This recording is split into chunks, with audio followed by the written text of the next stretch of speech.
Bonjour tout le monde, comment ça va par chez vous? Aujourd'hui, on voyage dans le département numéro...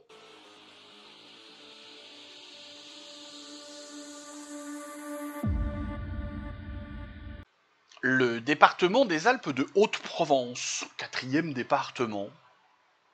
Je m'aperçois que je vous ai toujours pas précisé. C'est dans l'ordre alphabétique, sauf pour les exceptions qui sont venues se greffer entre les deux. Quand l'ordre alphabétique sera pété, j'en ferai mention et j'expliquerai, parce qu'il y a souvent une explication. Le département des Alpes de Haute-Provence fait partie de la région Provence-Alpes-Côte d'Azur, qui doit être... non, il y a la Bretagne aussi. Je crois que ça doit être les deux seules régions qui n'ont pas été touchées, transformées, bousculées par la dernière réforme. Préfecture, Digne-les-Bains, puis je vous affiche un nouveau mode à partir de maintenant pour les prochains. Les sous-préfectures, Barcelonnette, Castellane, Forcalquier. Alors déjà, Digne-les-Bains, les gens connaissent pas trop, mais alors les trois autres villes, moi j'ai habité à 150 km de là, dans les Alpes-Maritimes, je les connais pour ça, mais sinon je vous avoue qu'avant je les connaissais pas. Et nous allons avoir ce premier département sur lequel on va s'arrêter sur les... comment ça s'appelle,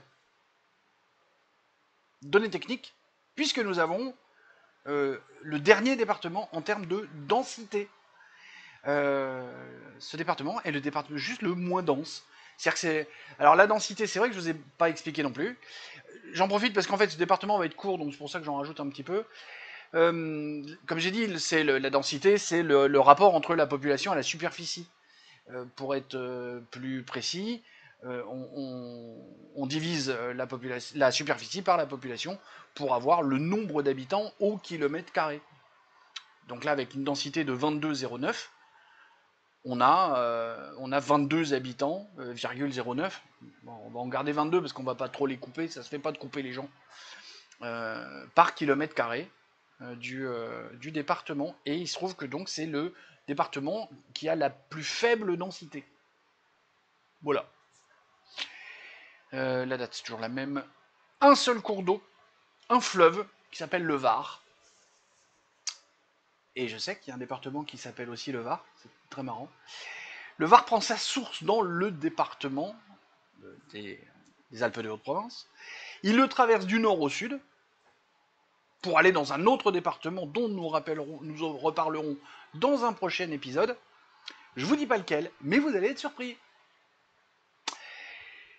En termes de montagne, bah là, c'est dans le nom. Hein, comme je disais l'autre jour, la semaine dernière, oui, comme je disais la semaine dernière, la moitié des départements français ont le nom d'un cours d'eau, mais l'autre moitié pratiquement un nom de montagne. Bon, non, pas tout à fait l'autre moitié, mais un bon quart des départements ont un truc de montagne.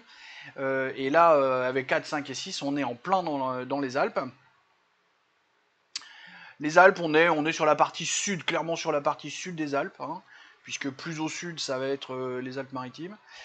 On en profite pour noter que c'est un petit bout de la frontière italienne. En nombre de kilomètres de frontière, je crois que c'est le département qui a le plus court, qui a le plus petit nombre de kilomètres. Les Alpes-Maritimes ont une bonne partie, hein, et puis derrière, ce sont les Savoies qui font le reste. Faudra voir la semaine prochaine, on verra avec les Hautes-Alpes. C'est vrai que j'ai pris l'habitude de ne pas dire les noms, mais la semaine prochaine, c'est les Hautes-Alpes. Eux, ils doivent avoir un peu plus. Je sais plus trop. Je vous en parle la semaine prochaine. Le gentilé, les bas alpins, tout bêtement. Voilà. Les célébrités, Jean Giono, je suis pas sûr que ça parle à tout le monde parce que bon, c'est un écrivain mondialement connu, hein, mais bon, faut être dans la littérature. Jean-Michel Bayle, alors ça va parler à très peu de gens.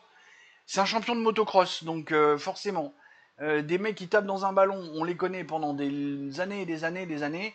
Des mecs comme lui qui ont été champion du monde de motocross, là, l'année d'après son dernier titre, c'est fini.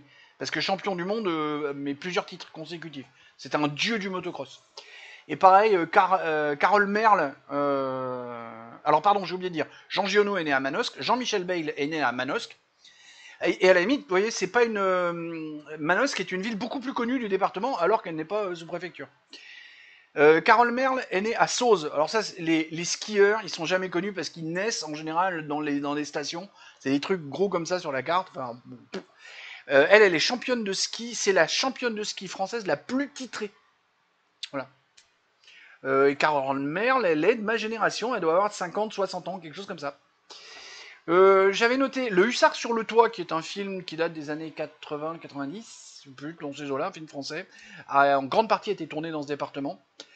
Et là aussi, j'avais dit, il y a rarement des morts, mais pas de bol, il y en a un. Patrick Edlinger, un roi de la Varap. C'est un gars, il montait. Alors la Varap, c'est pas tout à fait comme l'alpinisme. La Varap, c'est quand on monte, mais sans rien, sans attache, sans corde.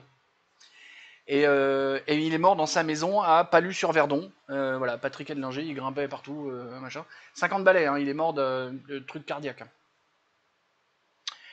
J'étais pas spécialement un fan de Varap, mais c'est vrai que le jour où j'ai appris ça, j'étais un peu triste. Parce que c'était un gars impressionnant par sa capacité à grimper partout, sans attache, sans rien.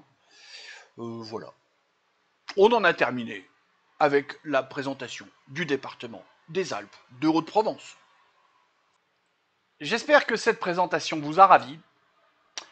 Pas grand chose de plus à en dire. Des bisous. Je vous aime tous. Et à la semaine prochaine pour le département suivant.